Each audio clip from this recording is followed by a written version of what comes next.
거친 숨소리가 어두컴컴한 바위굴 안을 가득 메우고 있었다. 심장은 당장이라도 늑골을 부수고 튀어나올 듯 맹렬하게 요동쳤고 등줄기에는 식은땀이 비오듯 흘러내려 갱겹 저고리를 축축하게 적셨다. 설화는 떨리는 손으로 자신의 부풀어 오른 유방을 움켜쥐고 있었다. 그녀의 품에는 갓 태어난 핏덩이 같은 호랑이 새끼 2마리가 맹목적인 본능으로 파고들며 젖을 찾고 있었다. 날카로운 유치루치가 연약한 살결을 스칠 때마다 소름 끼치는 전율과 함께 날카로운 통증이 전신을 관통했다. 그러나 설화는 비명조차 지를 수 없었다.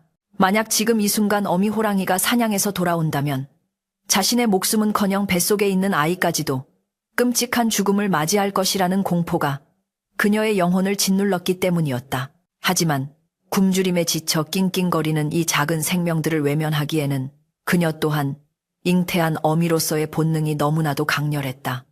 아가들아, 천천히 먹거라. 내 살이 뜯겨나가도 좋으니 제발 죽지만 말아다오. 설화는 입술을 깨물며 고통을 삼켰고 그녀의 젖꼭지에서는 희고 뽀얀 생명의 물줄기가 흘러나와 짐승의 입속으로 빨려 들어갔다. 이 기이하고도 위태로운 수유쇼루는 억겁과도 같은 시간처럼 느껴졌다. 동굴 밖에서는 북풍 한설이 몰아치며 나뭇가지를 세차게 흔들어 대고 있었고 그 소리는 마치 산신령이 노하여 울부짖는 소리처럼 들렸다. 설화의 배는 이미 남산만하여 거동조차 불편한 만삭의 몸이었다. 그녀 자신의 아이가 먹어야 할 귀한 초유를 짐승에게 내어주고 있다는 죄책감과 눈앞에서 꺼져가는 생명을 살려야 한다는 연민이 그녀의 내면에서 치열하게 싸우고 있었다.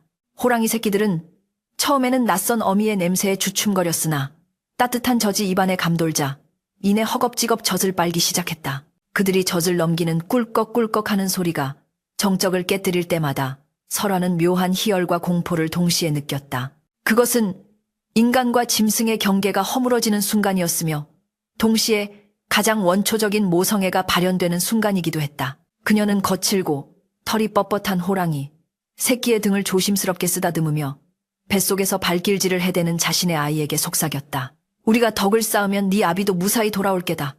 그러니 너도 조금만 참아다오. 시간을 조금 거슬러 올라가 해가 중천에 떠있을 무렵의 일이었다. 설화는 며칠째 입에 풀칠조차 하지 못한 채 산을 헤매고 있었다.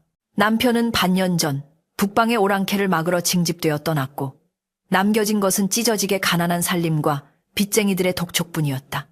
마을 사람들은 남편 없는 여자라며 수군거렸고 흉년이 들자 재수 옴붙은 년이라며 그녀에게 곡식 한 톨 나눠주지 않았다. 결국 설화는 무거운 몸을 이끌고 인적이 드문 깊은 산속까지 들어와야만 했다. 불이라도 캐어 허기를 달래려던 그녀의 귀에 희미한 울음소리가 들려온 것은 그때였다. 처음에는 버려진 아이의 울음소리인 줄 알고 쏘스라치게 놀라 덤불을 헤치고 나아갔으나 그녀가 발견한 것은 바위 틈 깊숙한 곳에 웅크리고 있는 호랑이 새끼들이었다. 어미를 잃은 지 좋기 사나흘은 되어 보이는 녀석들은 뼈가 앙상하게 드러난 채 죽음의 문턱을 넘나들고 있었다. 처음 그들을 마주했을 때 설화는 뒤도 돌아보지 않고 도망쳐야 마땅했다. 산중의 왕인 호랑이의 새끼를 건드린다는 것은 곧 죽음을 자초하는 일이나 다름없었다. 그녀는 공포에 질려 뒷걸음질 쳤으나 귓가를 때리는 애처로운 울음소리가 발목을 잡았다. 그것은 단순히 짐승의 포효가 아니라 어미를 찾는 간절한 절규였다. 설화는 자신의 불룩한 배를 어루만졌다. 뱃속의 아이가 마치 저 새끼들을 구하라는 듯 격렬하게 태동했다. 굶어 죽어가는 짐승의 눈빛이 전장에 나가 생사를 알 수 없는 남편의 눈빛과 겹쳐 보였고 홀로 빈방을 지키며 배고픔에 떨던 자신의 처지와 다를 바 없어 보였다. 내 놈들도 나처럼 버려진 것이냐? 이 추운 세상에 어미도 없이 홀로 남겨진 것이냐? 그녀는 주르륵 눈물을 흘리며 발길을 돌렸고 홀린 듯이 험한 바위굴을 기어 올라갔던 것이다. 다시 현재의 동굴 안 호랑이 새끼들은 어느새 배가 찼는지 젖꼭지를 뱉어내고 설화의 품에 파고들어 새근새근 잠이 들었다. 설화는 퉁퉁 부어오른 젖가슴을 추스르며 깊은 한숨을 내쉬었다. 긴장이 풀리자 전신에 힘이 빠져 손가락 하나 까딱할 수 없을 지경이었다. 그러나 이대로 지체할 수는 없었다. 해가 지기 전에 산을 내려가지 않으면 늑대나 다른 맹수들의 표적이 될 것이 뻔했다. 그녀는 잠든 호랑이 새끼들을 조심스럽게 떼어내어 마른 낙엽 위에 눕혔다. 녀석들은 어미의 온기가 사라지자 잠시 꿈틀거렸으나 부른 배 덕분인지 다시 깊은 잠에 빠져들었다. 설화는 멍하니 그들을 바라보다가 자신이 가져온다 해진 목도리를 풀어 녀석들의 몸 위에 덮어주었다. 내일 또 오마. 부디 살아만 있어라. 그녀는 쫓기듯 동굴을 빠져나왔다. 산을 내려오는 길은 올라갈 때보다 몇 배는 더 험난했다. 다리는 후들거렸고 눈앞이 핑 돌며 현기증이 일었다. 젖을 빨린 탓에 기운이 다 빠져나갔기 때문이었다. 설화는 나무 지팡이에 의지해 겨우겨우 발걸음을 옮겼다. 차라리 산짐승에게 잡혀먹히는 편이 나을지도 모른다는 자포자기의 심정이 들 때쯤 저 멀리 산 아래 마을의 불빛이 보이기 시작했다. 그러나 그 불빛은 따스한 안식처가 아니라 또 다른 지옥의 입구처럼 느껴졌다. 마을 어귀에 다다랐을 때 험상궂은 표정의 산에 몇 명이 횃불을 들고 서성거리는 모습이 보였다. 그들은 마을의 지주인 최 부자의 하인들이었다. 설화는 본능적으로 몸을 웅크리고 덤불 뒤로 숨었다. 최 부자는 남편이 떠난 후부터 호시탐탐 설화가 경작하던 자그마한 밭대기를 노리고 있었고 최근에는 아예 노골적으로 첩이 되라고 강요하고 있었다. 그년이 분명 이쪽으로 올라갔다고 했는데 해가 지도록 내려오질 않는군. 우두머리 격인 하인이 횃불을 휘두르며 투덜거렸다. 혹시 산짐승 밥이 된 건 아닐까? 100가지 남산만한 년이 산속을 제 집처럼 드나드니 원. 옆에 있던 녀석이 낄낄거리며 맞장구를 쳤다. 죽었으면 차라리 잘된 일이지. 대감마님께서 그 땅을 차지하려고 얼마나 벼르고 계신데 괜히 시체라도 찾아서 장사 지내줄 생각 말고 그냥 내려가세. 그들의 대화는 비수가 되어 설화의 가슴에 꽂혔다. 인간이라는 작자들이 짐승보다 못하다는 사실에 치가 떨렸다. 설화는 입을 틀어막고 숨죽여 울었다. 호랑이 새끼조차 젖을 주면 고마워할 줄 아는데 같은 마을 사람들은 그녀의 불행을 빌고 있었다. 그녀는 그들이 사라질 때까지 꼼짝도 하지 않고 기다렸다. 차가운 밤이슬이 그녀의 어깨를 적셨고 뱃속의 아이가 불안한 듯 꿈틀거렸다. 그날 밤 설화는 낡은 초가집 부엌 아궁이 앞에 앉아 식어 빠진 보리밥 덩어리를 씹으며 다짐했다. 세상이 나를 버리고 사람들이 나를 짓밟더라도 나는 살아서 이 아이를 낳을 것이라고. 그리고 산속에 남겨두고 온 저 가엾은 생명들도 끝까지 지켜낼 것이라고.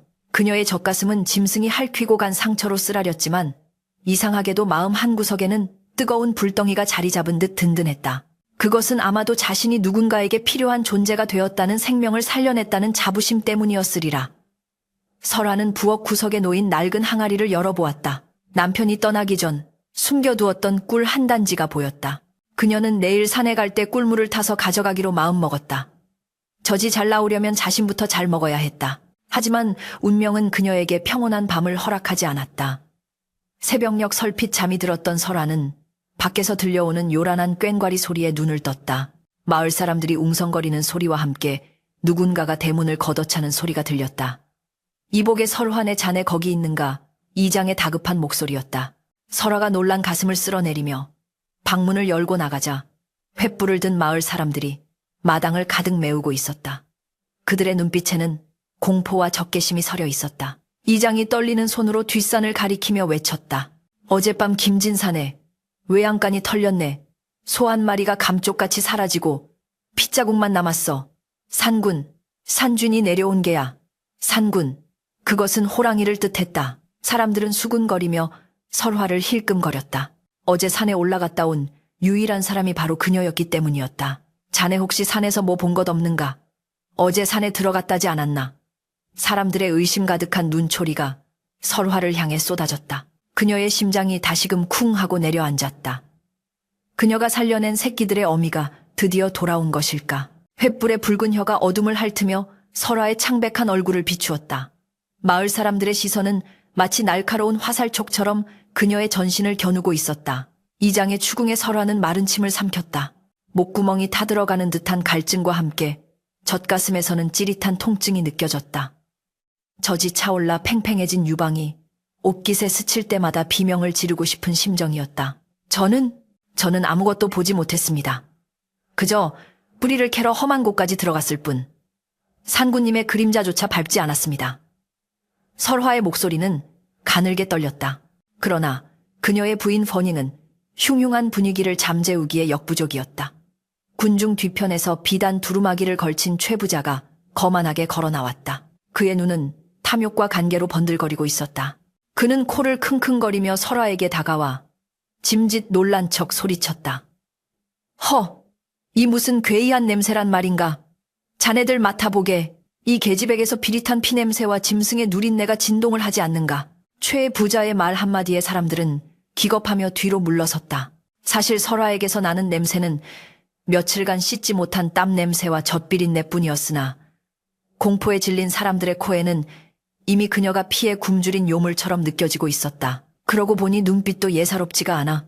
홀몸도 아닌 여자가 겁도 없이 산중을 헤매고 다닌 것부터가 수상쩍어.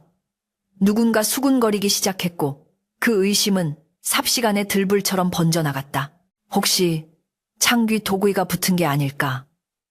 호랑이에게 잡아먹힌 귀신이 산군을 위해 또 다른 먹잇감을 찾으러 내려온 게야. 촌부들의 입에서 나온 말은 잔인하기 그지없었다. 설화는 억울함에 입술을 깨물어 피가 맺혔다. 남편 없이 홀로 아이를 지키려 발버둥치는 자신을 위로해주기는커녕 요물 취급하며 몰아세우는 인심이 야속했다. 최 부자는 회심의 미소를 지으며 웻기를 박았다. 이런 불길한 것을 마을에 두었다간 더 큰 화를 입을지 모르네. 당장이라도 쫓아내야 마땅하나 내 자비심을 베풀어 며칠 말미를 주지.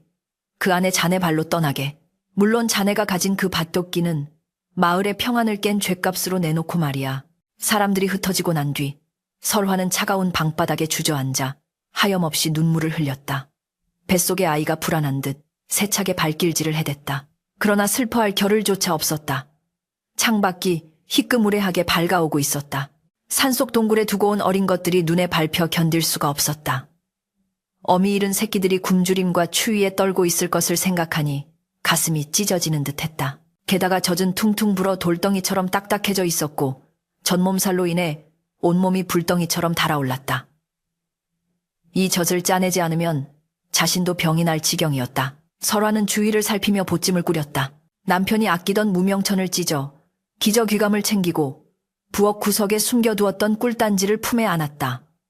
마을 사람들의 눈을 피해 산으로 가려면 험한 벼랑길을 타야만 했다. 살을 애는 듯한 삭풍이 몰아치는 산길은 지옥과도 같았다.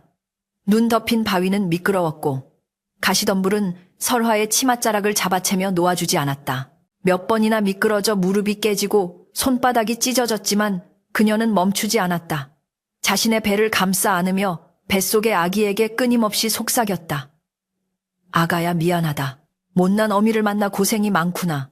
하지만 저 불쌍한 것들을 외면하면 우리가 어찌 사람이라 할 수 있겠느냐. 거친 숨을 몰아쉬며 동굴 입구에 다다랐을 때 그녀는 심장이 됐는 줄 알았다. 동굴 안이 쥐 죽은 듯 고요했기 때문이었다. 혹시 밤새 얼어 죽은 것은 아닐까?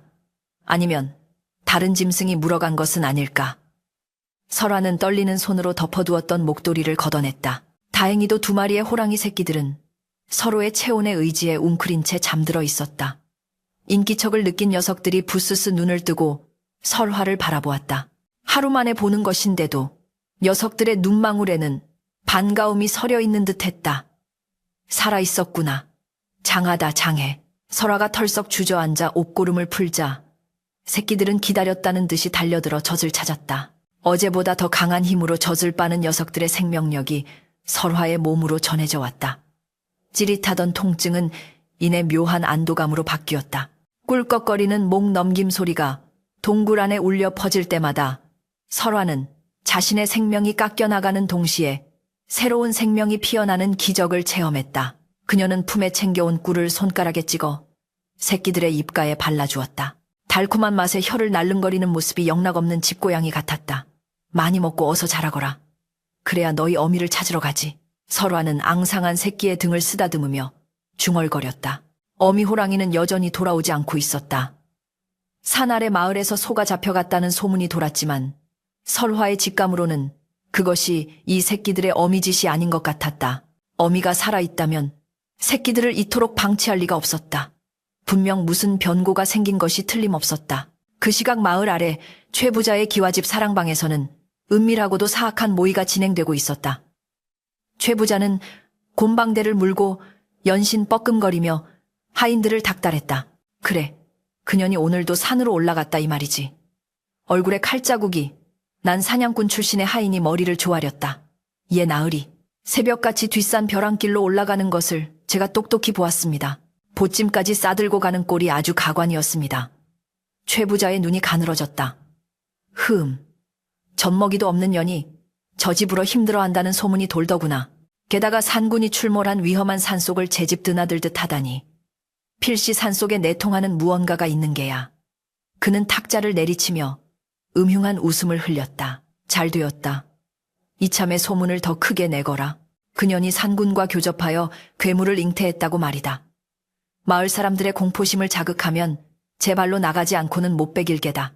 그리고 최 부자는 목소리를 낮추며 사냥꾼에게 귓속말을 건넸다. 내일은 자네가 포수들을 좀 모아오게. 그년이 산에서 무엇을 하는지 뒤를 밟아보자고.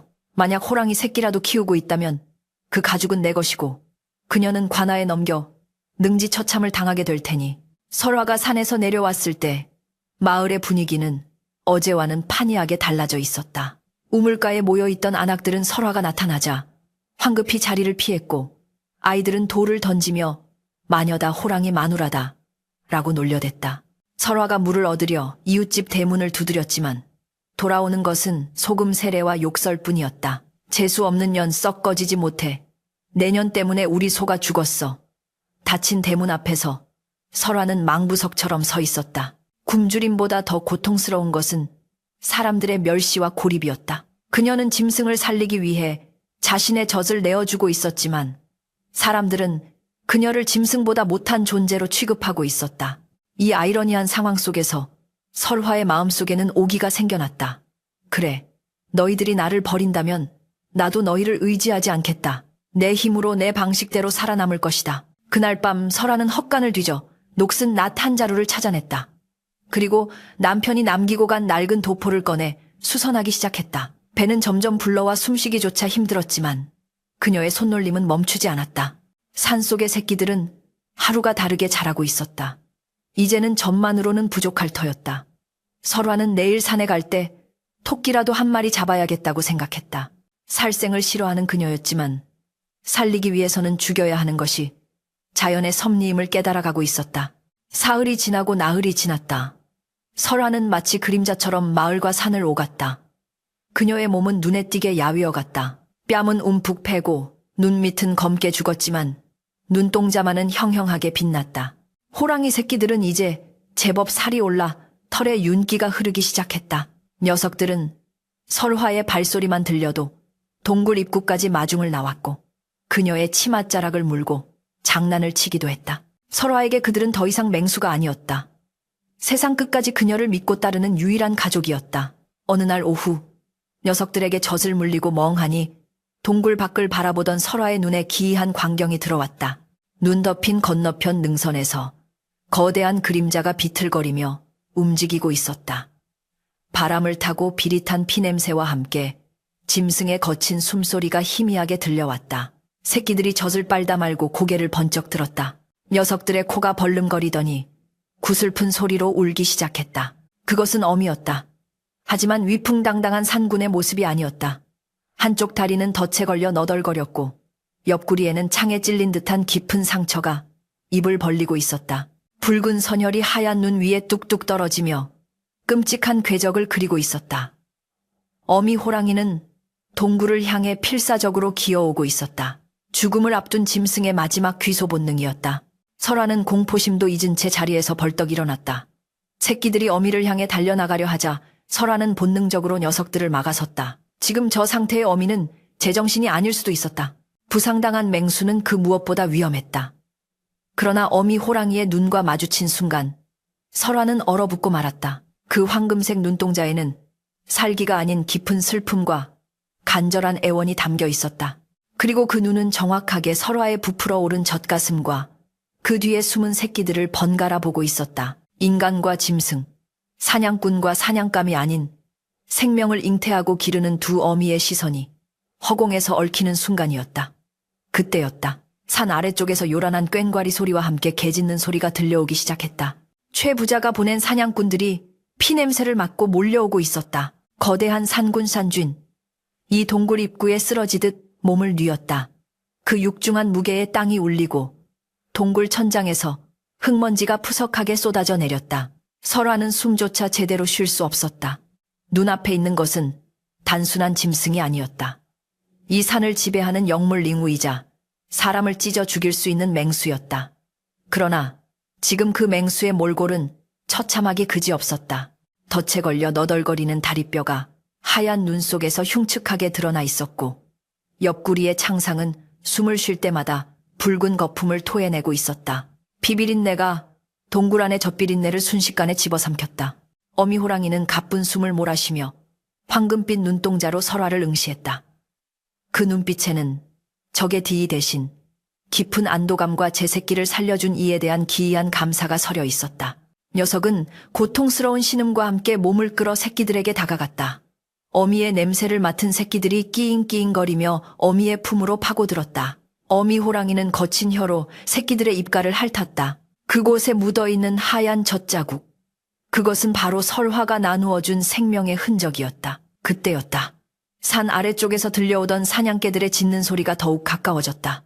이쪽이다. 핏자국이 바위 틈으로 이어졌어 사냥꾼들의 고함 소리가 바람을 타고 들려왔다. 설화의 등골이 서늘해졌다. 이대로라면 꼼짝없이 들키고 말 터였다. 부상당한 어미 호랑이는 싸울 힘이 없었고 자신 또한 만삭의 몸으로 도망칠 수 없었다. 절체절명의 순간 하늘이 그들의 운명을 가엾게 여긴 것일까. 갑자기 사방이 어두워지더니 마른 하늘에서 뇌성병력이 쳤다. 우르릉 쾅산이 떠나갈 듯한 굉음과 함께 먹구름이 순식간에 산봉우리를 뒤덮었다. 그리고 거짓말처럼 폭설이 쏟아지기 시작했다. 그것은 평범한 눈이 아니었다. 한치 앞도 분간할 수 없을 만큼 맹렬하게 휘몰아치는 눈보라.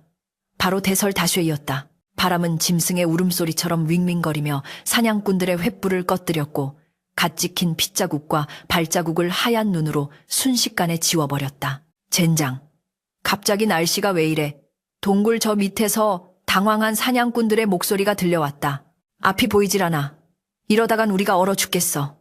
일단 철수해. 산신령이 노한 게 틀림없어. 개들이 낑낑거리며 꼬리를 내렸고 사람들의 발소리는 점차 멀어져 갔다. 설화는 그제야 참고 있던 숨을 토해냈다. 다리가 풀려 바닥에 주저앉았다. 그러나 안도감도 잠시 뱃속에서 무언가가 툭 하고 끊어지는 소리가 들렸다. 이어 뜨거운 액체가 다리 사이로 왈칵 쏟아져 내렸다.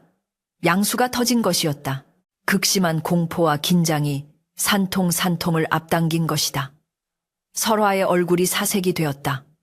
아, 안 돼. 지금은 안 돼. 그녀는 배를 움켜쥐고 신음했다. 하지만 배를 쥐어짜는 듯한 통증은 파도처럼 밀려와 그녀의 의식을 갉아먹기 시작했다.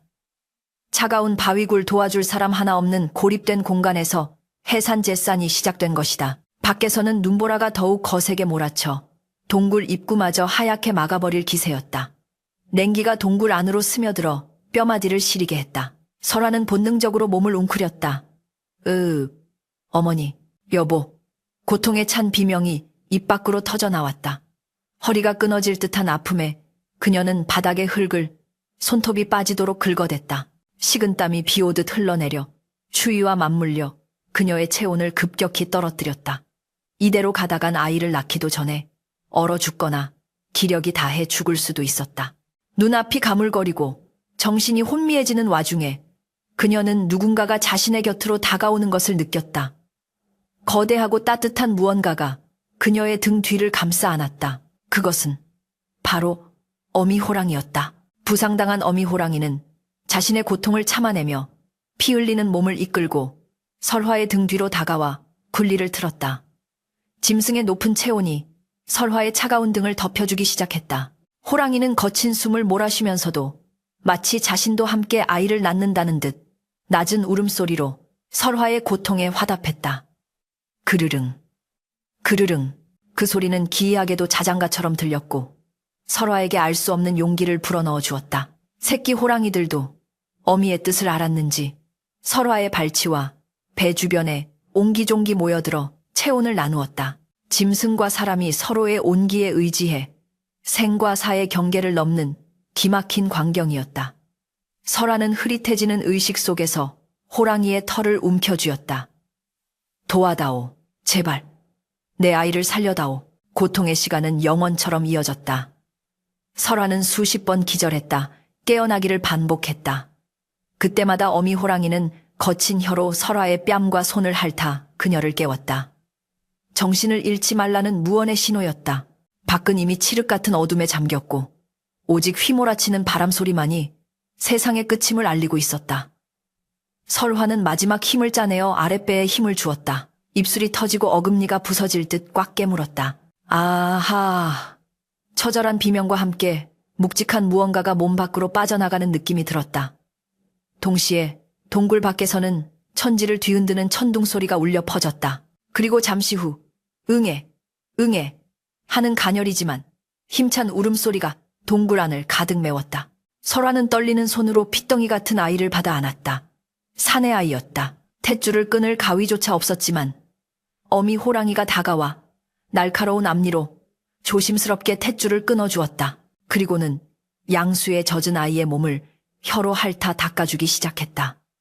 마치 자신의 새끼를 돌보듯 정성스러운 몸짓이었다. 까슬한 혀의 감촉에 아이가 칭얼거리자 설화는 급히 아이를 품에 안고 젖을 물렸다.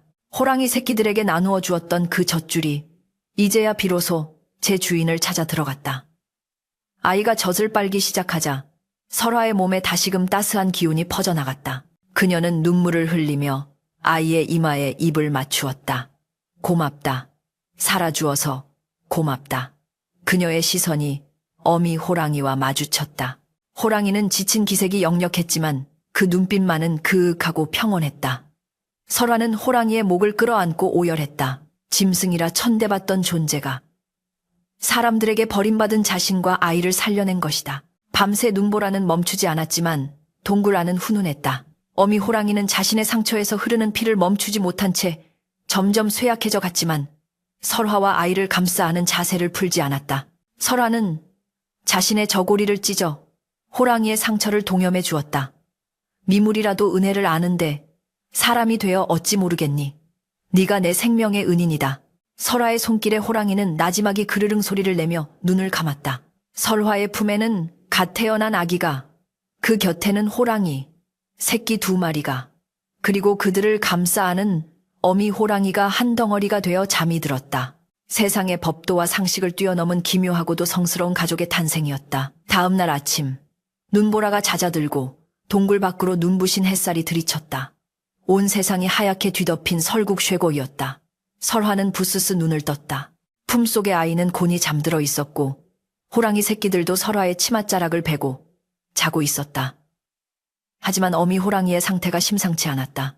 밤새 너무 많은 피를 흘린 탓인지 호랑이의 몸은 싸늘하게 식어가고 있었다. 숨소리는 거칠고 불규칙했다. 설화는 가슴이 철렁 내려앉았다. 일어나거라. 어서 일어나거라. 내 새끼들을 두고 이리 가면 어찌한단 말이냐. 설화가 호랑이의 머리를 흔들며 울부짖었다. 어미 호랑이는 힘겹게 눈꺼풀을 들어 올려 설화를 바라보았다. 그리고는 마지막 힘을 다해 고개를 들어 자신의 새끼들을 한 번, 그리고 설화의 품에 안긴 아기를 한 번 바라보았다. 그 눈빛은 마치 유언과도 같았다. 내 새끼들을 부탁한다. 그리고 너의 아이도 강건하게 키우거라. 어미 호랑이는 굵은 눈물을 한 방울 뚝 흘리더니 긴 숨을 내쉬고는 고개를 떨구었다. 산군 산준의 영혼이 육신을 떠나 산으로 돌아가는 순간이었다. 동굴 안에는 정적만이 감돌았다. 설화는 어미 호랑이의 주검을 끌어안고 목 놓아 통곡했다. 그녀의 울음소리는 메아리가 되어 눈 덮인 산속으로 퍼져나갔다. 호랑이 새끼들도 어미의 죽음을 알았는지 어미의 차가운 코에 얼굴을 비비며 구슬프게 울어댔다. 설화는 눈물을 닦으며 맹세했다. 네가 살려준 목숨 헛되이 하지 않으마. 네 새끼들도 내 자식처럼 거두어 반드시 살려내마. 설화는 며칠 동안 동굴 밖으로 나가지 않았다. 가져온 식량은 바닥이 났지만 그녀는 호랑이의 죽음 앞에서 떠날 수 없었다. 그녀는 동굴 깊숙한 곳, 볕이 잘 들지 않는 서늘한 곳에 돌을 쌓아 어미 호랑이의 무덤을 만들어 주었다. 그리고 자신의 머리카락을 조금 잘라 함께 묻어주었다. 다음 생에는 부디 사람으로 태어나 나와 자매의 연을 맺자꾸나. 장례를 치른 후 설화는 결단을 내려야 했다. 이제 젖먹이 셋을 데리고 산을 내려가야 했다. 마을로 돌아갈 수는 없었다. 최 부자와 마을 사람들이 눈에 불을 켜고 자신을 찾고 있을 것이 뻔했다. 게다가 호랑이 새끼들까지 데리고 마을로 가는 것은 자살 행위나 다름없었다. 그녀는 산 너머 깊은 골짜기에 있는 버려진 화전민 터를 떠올렸다. 그곳이라면 사람들의 눈을 피해 숨어 지낼 수 있을지도 몰랐다. 설화는 강보에 싼 아기를 등에 업고 양팔에는 호랑이 새끼 2마리를 안았다. 갓 출산한 몸이라 뼈마디가 쑤시고 다리가 후들거렸지만 그녀의 눈빛은 그 어느 때보다 강인했다. 그녀는 어미 호랑이의 무덤을 향해 마지막 절을 올렸다.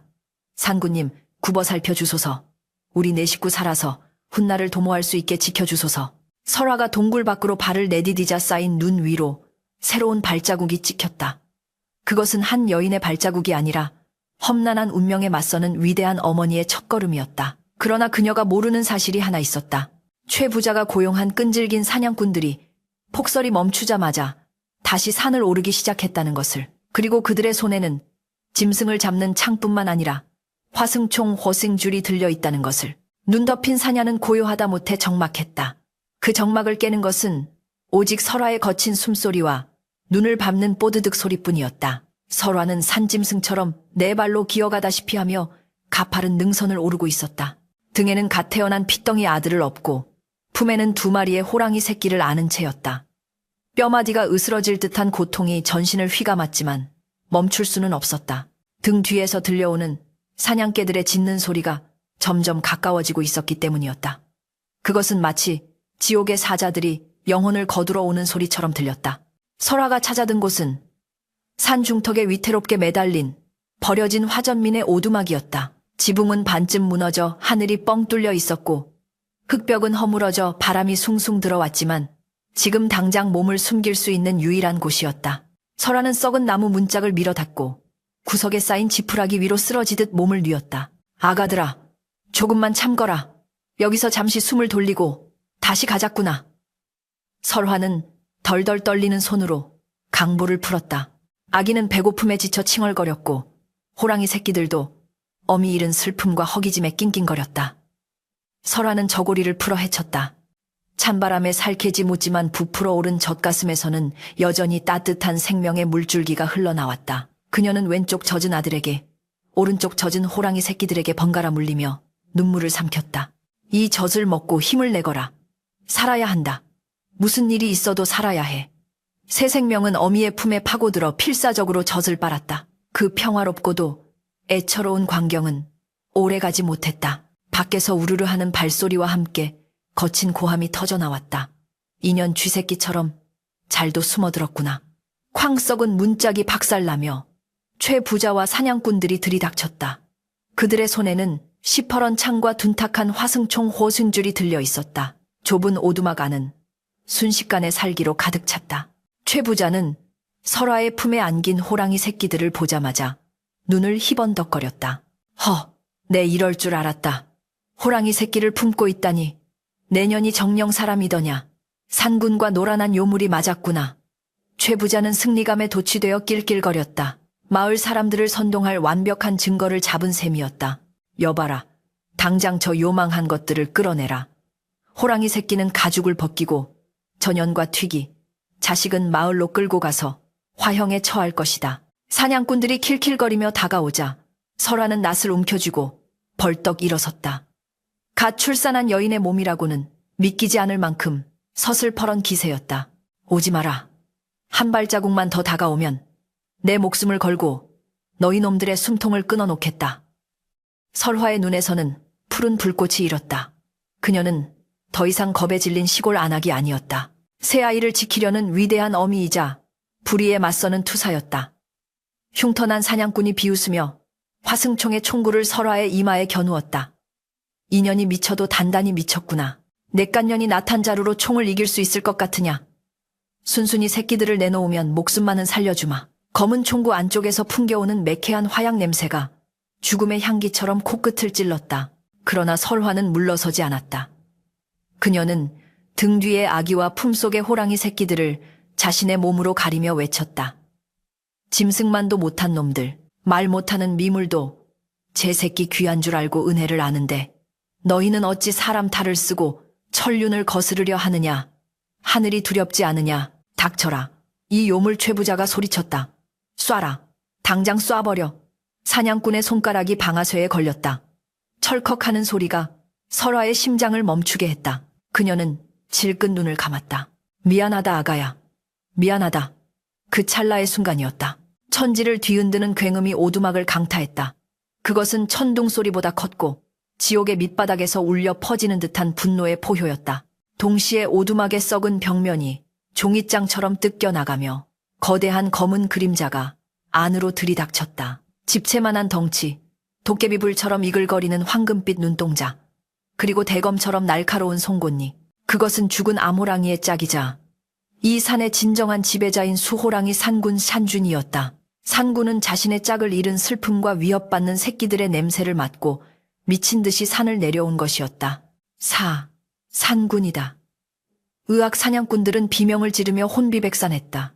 총을 든 사냥꾼이 당황하여 방아쇠를 당겼다. 탕 요란한 총성과 함께 뿌연 연기가 피어올랐다. 그러나 탄화는 호랑이의 두꺼운 가죽을 뚫지 못하고 튕겨나갔다. 격분한 호랑이는 앞발을 휘둘러 사냥꾼을 내리쳤다. 끄아 끔찍한 파열음과 함께 사냥꾼의 몸이 허수아비처럼 날아가 벽에 처박혔다. 오두막 안은 순식간에 아수라장이 되었다. 피비린내가 진동하고 사람들의 비명과 호랑이의 포효가 뒤섞여 고막을 찢을 듯했다. 최 부자는 다리가 풀려 바닥에 주저앉아 오줌을 지렸다. 살려주게네. 내가 잘못했네, 제발. 산군은 최 부자를 향해 천천히 다가갔다. 그 위압감에 최 부자는 숨조차 쉴 수 없었다. 호랑이의 입에서 뜨거운 김과 함께 역한 피냄새가 뿜어져 나왔다. 녀석은 최 부자의 목을 물어뜯는 대신 거대한 앞발로 그의 다리를 지식여버렸다. 최 부자의 단말마가 산을 울렸다. 그것은 죽음보다 더한 고통이자 평생 걷지 못하게 만들어 죄를 뉘우치게 하려는 짐승의 형벌이었다. 나머지 하인들은 무기를 버리고 걸음아 날 살려라. 도망쳤다. 산군은 그들을 쫓지 않았다. 대신 거친 숨을 몰아쉬며 피 묻은 주둥이를 돌려 설화를 바라보았다. 설화는 공포에 질려 덜덜 떨면서도 호랑이 새끼들을 꼭 껴안고 있었다. 거대한 수컷 호랑이가 그녀의 코앞까지 다가왔다. 설화는 이제 죽었구나 생각하며 눈을 질끈 감았다. 그러나 예상했던 날카로운 이빨 대신 거칠고 따뜻한 혀가 그녀의 뺨을 핥았다. 녀석은 킁킁거리며 설화의 품에 있는 새끼들의 냄새를 확인했다. 그리고 설화의 등 뒤에 엎인 인간 아기의 냄새도 맡았다. 그곳에는 자신의 짝인 암컷 호랑이의 냄새와 전 냄새가 배어 있었다. 산군은 알 수 있었다. 눈앞에 이 작고 나약한 인간이 자신의 혈육을 지켜준 은인이라는 것을. 산군은 낮은 소리로 그르릉거리며 설화의 머리에 자신의 거대한 머리를 비볐다. 그것은 맹수의 인사가 아니었다. 가족을 지켜준 이에 대한 깊은 감사와 경의의 표시였다. 설화는 조심스럽게 눈을 떴다. 눈앞에는 금빛 털이 찬란한 산신령 같은 존재가 자신을 내려다보고 있었다. 긴장이 풀리자 왈칵 눈물이 쏟아졌다. 고맙습니다. 정말 고맙습니다. 설화는 호랑이의 목을 끌어안고 울었다. 호랑이 새끼들도 아비의 품으로 파고들며 낑낑거렸다. 산군은 앞발로 새끼들을 끌어당겨 품었다. 오두막 밖에는 다시 눈이 내리기 시작했다. 하얀 눈은 오두막 안에 붉은 핏자국을 덮어주었고 세상의 더러운 욕망과 죄악을 씻어내리고 있었다. 최 부자는 기절한 채 구석에 처박혀 있었고 죽은 사냥꾼의 시체는 차갑게 식어가고 있었다. 산군은 설화를 향해 고개를 까딱해 보였다. 따라오라는 신호였다. 이곳은 이제 피냄새 때문에 안전하지 않았다. 설화는 주섬주섬 짐을 챙겨 일어섰다. 다리에 힘이 하나도 없었지만 이상하게도 마음만은 든든했다. 천군만마를 얻은 듯했다. 그녀가 밖으로 나오자 산군은 앞장서서 눈길을 걸어갔다. 그의 거대한 발자국 뒤로 설화의 작은 발자국이 이어졌다. 그 기이한 행렬은 마을 반대편 사람들의 발길이 닿지 않는 깊고 깊은 산속 전설 속의 호랑이 골짜기를 향해 나아가고 있었다. 산속 깊은 곳으로 이동하는 동안 설화는 몇 번이고 쓰러질 뻔했다. 그때마다 산군은 걸음을 멈추고 그녀가 일어날 때까지 기다려주었다. 때로는 엎드리며 등에 타라는 심억을 하기도 했지만 설화는 감히 산군의 등에 오를 수 없어 고개를 저었다. 괜찮습니다. 제 발로 가겠습니다. 이 아이들을 위해서라면 지옥 불길이라도 걸을 수 있습니다. 설화의 강인한 모성에 산군도 감복한 듯했다. 밤이 깊어 그들은 깎아지른 절벽 아래 숨겨진 천연 요새와도 같은 동굴에 도착했다. 그곳은 바람을 막아주고 맑은 샘물이 솟아나는 명당이었다. 동굴 안에는 마른 풀이 두툼하게 깔려 있었고 산군이 미리 저장해둔 것인지 산삼과 귀한 약초들이 구석에 쌓여 있었다. 설화는 깜짝 놀랐다. 이 귀한 것을 산군은 앞발로 산삼 한 뿌리를 밀어 설화 앞으로 가져왔다. 출산 후 기력이 쇠한 그녀를 위한 선물이었다. 설화는 눈물을 글썽이며 산삼을 씹어 삼켰다. 쌉싸름한 즙이 목을 타고 넘어가자 온몸에 뜨거운 기운이 퍼지며 기력이 솟아나는 듯했다. 그녀는 다시 젖을 돌게 하여 아이와 호랑이 새끼들에게 먹였다. 산군은 동굴 입구에 엎드려 밖을 감시했다. 든든한 파수꾼이자 가장 강력한 보호자였다. 그날 밤 설화는 기이한 꿈을 꾸었다. 꿈속에서 죽은 암호랑이가 나타나 사람의 말로 그녀에게 속삭였다. 내 아이들을 거두어 주어 고맙소. 내 지아비가 그대와 그대의 아이를 끝까지 지킬 것이오. 부디 행복하게 사시오. 암호랑이는 환한 빛속으로 사라졌고 설화는 미소를 지으며 잠에서 깼다. 아침 햇살이 동굴 안을 비추고 있었다. 산군은 사냥을 나갔는지 보이지 않았지만 동굴 앞에는 갓 잡은 산토끼와 굼이 놓여 있었다. 설화는 짐승이 차려준 아침상을 보며 쓴웃음을 지었지만 가슴 한구석은 벅차올랐다. 인간 세상에서 버림받은 그녀였지만 이곳 자연 속에서는 그 누구보다 귀한 대접을 받고 있었다. 한편 마을은 발칵 뒤집혔다. 최 부자가 반병신이 되어 하인들에게 엎혀 내려오고 사냥꾼이 끔찍한 시체로 발견되자 공포가 마을을 집어삼켰다. 산신령이 노했다. 설화 그년이 산신령의 며느리가 된 게야. 사람들은 두려움에 떨며 설화의 이름조차 입에 올리기를 꺼려했다. 최 부자는 다리가 썩어 들어가는 고통 속에서 매일 밤 악몽에 시달리며 비명을 질러댔다. 호랑이다. 호랑이가 온다. 잘못했다. 내 땅을 다 가져가라. 그의 탐욕이 부른 처참한 말로였다.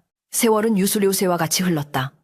동굴에서의 삶은 녹록지 않았지만 설화에게는 가장 평화로운 시절이었다. 그녀의 아들 강산장산. 은호랑이 젖 형제들과 뒹굴며 무럭무럭 자랐다.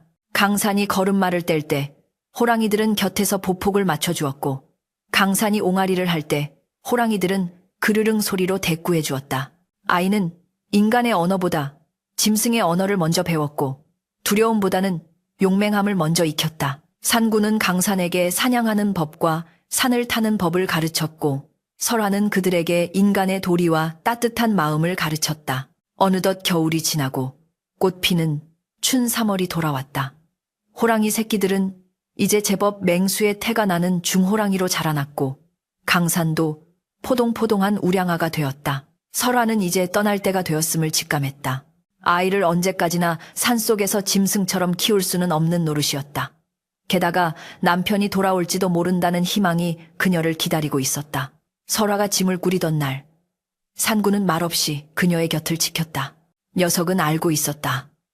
인간은 인간의 세상으로 돌아가야 한다는 것을. 산군은 동굴 깊숙한 곳에서 무언가를 물어왔다. 그것은 흙이 묻은 낡은 비단 주머니였다. 설화가 주머니를 열어보니 놀랍게도 그 안에는 천년을 묵었다는 전설의 동자삼 돈즈덜과 주먹만한 금덩이가 들어있었다. 아마도 옛날 신만이가 숨겨두었다가 비명횡사한 것을 산군이 발견해둔 모양이었다. 이것을 저에게 주시는 겁니까? 설화가 떨리는 목소리로 물었다. 산군은 고개를 끄덕이며 설화의 손등을 핥았다. 그것은 세상으로 나가는 딸에게 주는 아비의 혼수이자 생명의 은인에게 바치는 보은 보은의 징표였다. 설화는 산군의 목을 끌어안고 하염없이 눈물을 흘렸다. 잊지 않겠습니다. 죽는 날까지 이 은혜를 잊지 않겠습니다. 호랑이 형제들도 섭섭한 듯 강산의 옷자락을 물고 늘어졌다. 강산은 호랑이 형제들의 목을 꼭 껴안고 어흥어흥하며 작별 인사를 했다. 그렇게 설화는 호랑이 가족의 배웅을 받으며 산을 내려왔다. 그녀가 마을 어귀에 나타났을 때 사람들은 기겁을 하며 길을 터주었다. 그녀의 곁에는 집채만한 호랑이 3마리가 호위무사처럼 따르고 있었기 때문이었다.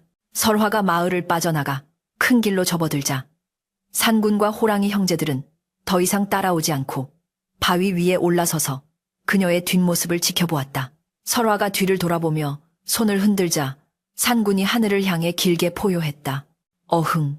그 소리는 이별의 슬픔이 아니라 앞날의 축복을 비는 장엄한 송가종거였다. 세월의 수레바퀴는 멈추지 않고 굴러 어느덧 강산이 변한다는 10년의 세월이 2번이나 흘렀다. 한양 한영 도성의 북적이는 장터 한편에는 호산당 후산텅이라는 현판이 걸린 번듯한 약재상이 자리 잡고 있었다. 그곳의 주인은 희끗희끗한 머리카락을 단정하게 빗어 넘긴 중년의 여인 설화였다.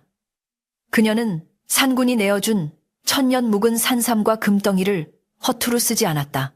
그녀는 금을 팔아 마련한 돈으로 가난하고 병든 이들을 위해 약을 지어주었고 오갈 데 없는 이들을 거두어 먹였다. 사람들은 그녀를 살아있는 보살이라 칭송했으나 그녀의 눈빛은 늘 먼 북쪽 하늘을 향해 있었다. 죽은 줄 알았던 남편 김칠성이 돌아오기만을 기다리는 간절한 기다림이었다. 그녀의 곁에는 장성한 아들 강산이 든든한 버팀목이 되어주고 있었다. 강산은 떡 벌어진 어깨와 우람한 체격을 지닌 헌헌장부 흰캔정프로 자라났다. 그의 눈매는 날카롭되 깊이가 있었고 걸음걸이에는 호랑이의 위엄이 서려 있어 감히 범접할 수 없는 기운을 풍겼다. 어느 늦가을 해질녘 호산당의 문을 두드리는 이가 있었다. 남루한 옷차림에 한쪽 다리를 저는 늙은 거린이었다. 점원은 그를 쫓아내려 했으나 장부를 정리하던 설화가 급히 뛰어나와 점원을 말렸다. 누구든 배고픈 이는 먹여보내는 것이 이곳의 법도다. 어서 들어오시게 하라. 거린은 떨리는 손으로 설화가 내어준 국밥 그릇을 비웠다. 그리고는 쉰 목소리로 입을 열었다. 혹시 고향이 저 아래 산골 마을 아니시오? 칠성이라는 사내를 아시오? 설화의 손에서 국자 그릇이 쨍그랑하고 떨어졌다. 바닥에 흩어진 파편보다 더 산산조각 났던 그녀의 심장이 다시 뛰기 시작했다. 거린이 고개를 들어 설화를 바라보았다. 풍파에 찌들어 주름진 얼굴이었지만 그 눈빛만은 잊을 수 없는 남편의 것이었다. 여보, 정녕 당신이요. 두 사람은 서로를 부둥켜 안고 통곡했다. 전쟁터에서 포로가 되어 오랑캐 땅으로 끌려갔다가 10수년 만에 목숨을 걸고 탈출하여 고향으로 돌아온 남편이었다. 마을은 폐허가 되었고 아내는 사라졌다는 소식에 절망하며 전국을 떠돌다 호랑이의 전설을 듣고 이곳까지 찾아온 것이었다. 가족의 재회는 눈물겨웠다. 강산은 처음 보는 아버지에게 큰 절을 올렸다. 김칠성은 호랑이 젖을 먹고 자랐다는 아들의 늠름한 모습을 보며 감격에 겨워 말을 잇지 못했다. 내 비록 헛된 세월을 보냈으나 하늘이 나를 버리지 않아 이토록 훌륭한 아들과 지엄이를 다시 보게 되었구나. 그날 밤 호산당의 불은 꺼지지 않았다. 설화는 남편에게 그간의 기이한 사연을 밤새 들려주었다. 산군의 은혜, 호랑이, 형제들과의 동거, 그리고 그들이 준 선물로 일군, 지금의 삶까지. 이야기를 듣는 내내 김칠성은 놀라움과 고마움에 눈시울을 붉혔다. 짐승이 사람보다 낫다는 옛말이 그르지 않소. 그들이 내 처자식을 살렸으니 내 남은 생은 그 은혜를 갚으며 살리다. 이듬해 나라의 경사가 났다. 조정에서 무과 우커를 실시하여 인재를 뽑는다는 방이 붙은 것이다.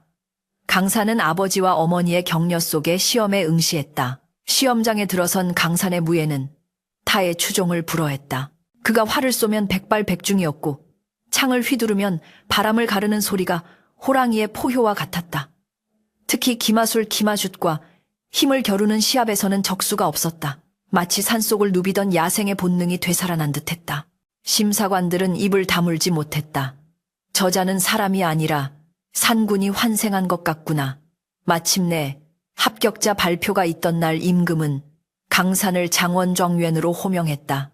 어사와 유프화를 머리에 꽂고 금이 환향하는 강산의 행렬 앞에는 수많은 인파가 몰려들어 환호했다.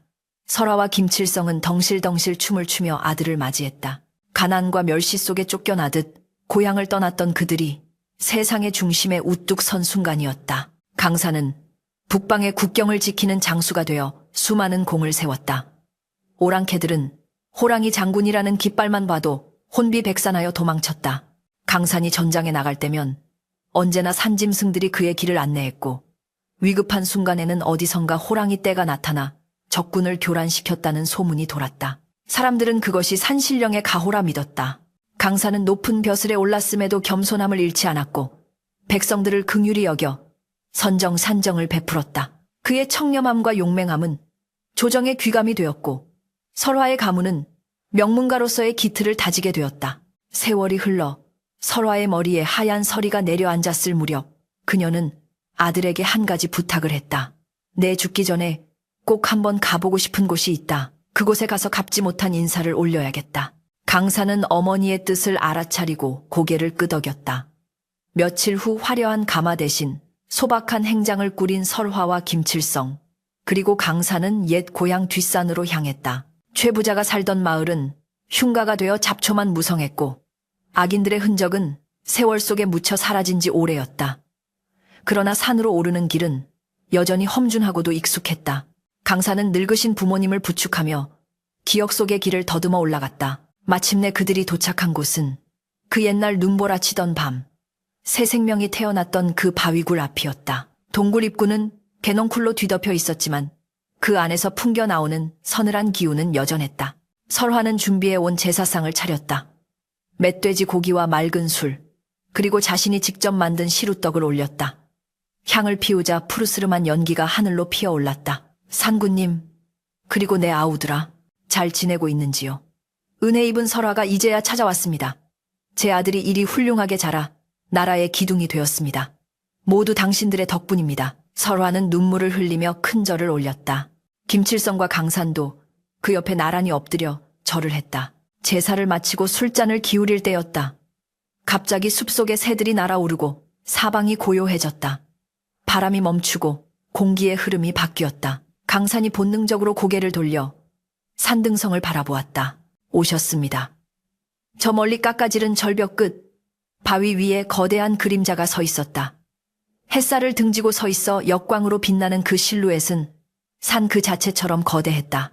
그리고 그 옆에는 그보다 조금 작은, 하지만 늠름한 호랑이 두 마리가 호위하듯 서 있었다. 그들은 산군의 핏줄을 이어받은 후손들이거나 혹은 신선션센이 된 그들 자신일지도 몰랐다. 황금빛 눈동자가 세 사람을 내려다보았다. 그 시선에는 맹수의 살기 대신 오랜 벗을 대하는 따스함과 깊은 회한이 담겨 있었다. 설화는 비틀거리며 일어나 그들을 향해 손을 뻗었다. 아, 보고 싶었습니다. 부디 평안하십시오. 바위 위의 호랑이들은 마치 대답이라도 하듯 길게 울부짖었다. 어흥, 으르릉. 그 소리는 산맥을 타고 넘실대며 온 세상에 울려 퍼졌다. 메아리가 잦아들 무렵 그들은 신기루처럼 사라지고 없었다. 오직 바람에 흔들리는 나뭇가지와 은은한 산삼의 향기만이 그들이 다녀갔음을 증명하고 있었다. 산을 내려오는 길 설화는 남편의 손을 꼭 잡으며 말했다. 여보, 이제 여한이 없어요. 짐승도 은혜를 갚는데 사람이 어찌 그보다 못하게 살 수 있겠어요. 우리 남은 생도 부끄럽지 않게 살다가 저들 곁으로 갑시다. 김칠성은 아내의 손을 마주 잡으며 고개를 끄덕였다. 강사는 앞장서서 걸으며 부모님의 대화를 묵묵히 들었다. 그의 가슴 속에는 천군만마보다 더 든든한 호랑이의 기상이 살아 숨쉬고 있었다. 그 후로도 오랫동안 사람들은 그 산을 호모산, 후무산이라 불렀다. 호랑이에게 젖을 먹인 어머니의 산이라는 뜻이었다. 전설은 입에서 입으로 전해져 곤경에 처한 짐승을 구하면 반드시 복을 받는다는 교훈으로 남았다. 험한 산길을 지나는 나그네들은 호랑이를 만나도 두려워하지 않고 설화의 이야기를 하며 예를 갖추면 호랑이가 길을 비켜준다고 믿었다. 설화가 세상을 떠나던 날 맑은 하늘에서 하얀 눈이 펑펑 쏟아졌다고 한다. 사람들은 산군이 그녀를 마중 나온 것이라며 하늘을 향해 합장했다. 그녀의 무덤가에는 해마다 이름 모를 야생화들이 만발했고 가끔 밤이면 호랑이들이 내려와 무덤을 지키고 간다는 소문이 돌았다. 인간과 짐승의 경계를 넘어선 사랑과 신의 신이